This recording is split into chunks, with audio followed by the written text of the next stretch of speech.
Selamat pagi, hari ini kita masuk materi kita biologi, ya, materi lanjutan yaitu gerak pada makhluk hidup. Kita belajar online biologi. Di sini materi kita adalah persendian. Nah, di mana hubungan antar tulang disebut dengan artikulasi. Sedangkan hubungan antar tulang yang memungkinkan pergerakan disebut dengan persendian. Nah, kedua ujung tulang dan kartilago artikulasi dibungkus oleh membran sinovial yang menghasilkan minyak sinovial sebagai pelumas tulang. Nah, yang berikutnya ada namanya persendian. Persendian itu dibagi atas 3 macam. Yang pertama ada namanya sendi mati atau sinartrosis, tidak memungkinkan adanya pergerakan. Jenisnya ada 2, yang pertama sinfibrosis dan sinkondrosis. Nah, yang kedua ada namanya sendi kaku atau ampiartrosis, ya, memungkinkan gerakan secara terbatas. Dibagi atas 2, ada namanya simfisis dan sindesmosis. Nah, yang ketiga ada namanya sendi gerak atau yang disebut dengan diartrosis. Untuk sendi gerak ini, gerakannya itu adalah bebas, ya. Gerakannya bebas, terdiri atas sendi peluru, sendi engsel, sendi pelana, dan juga sendi putar. Nah, sekarang kita perhatikan gambarnya di sini yang sudah saya sediakan. Kamu lihat gambarnya.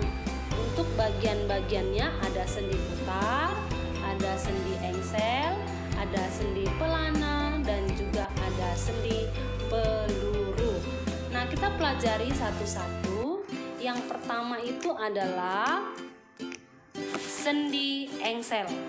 Nah, untuk sendi engsel, dia itu gerakannya satu arah, ya.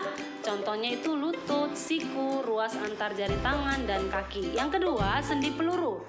Jadi gerakannya itu ke segala arah. Contohnya sendi antar gelang bahu, tulang lengan atas, sendi antara gelang panggul dan juga tulang paha. Nah, yang ketiga ada namanya sendi putar. Gerakannya memutar. Contohnya antar tulang atlas dan tulang leher, kepala berputar ke kiri dan ke kanan. Yang keempat sendi pelana berporos 2, seperti gerakan menunggang kuda, ya.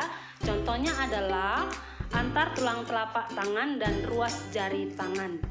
Nah, sekarang kita perhatikan untuk otot. Otot itu disebut sebagai alat gerak aktif karena dapat berkontraksi. Kemampuan otot ada 3. Yang pertama kontraksibilitas, kemampuan memendek dari ukuran semula. Ekstensibilitas, kemampuan memanjang dari ukuran semula. Dan elastisitas, kemampuan kembali ke ukuran semula. Nah, yang berikutnya kita bicara tentang jenis otot ada 3. Yang pertama otot polos.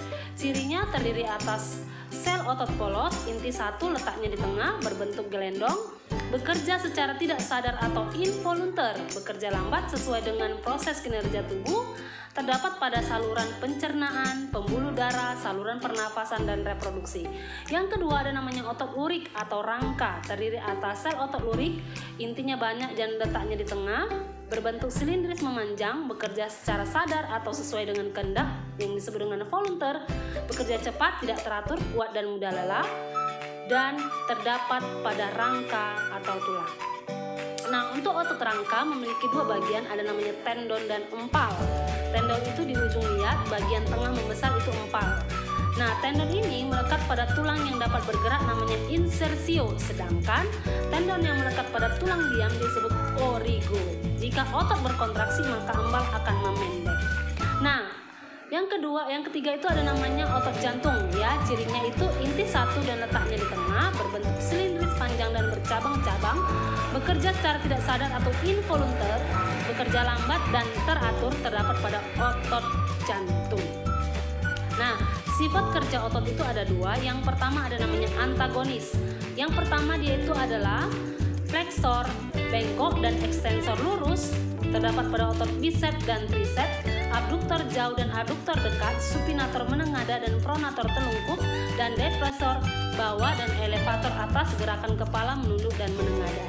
Sedangkan sinergis itu adalah kerja otot yang saling bekerja sama. Contohnya adalah otot pronator teres dan pronator quadratus yang menimbulkan gerakan menelungkup dan menengadah pada telapak tangan. Baik, demikian pelajaran kita kali ini. Kamu pelajari dan kamu baca-baca.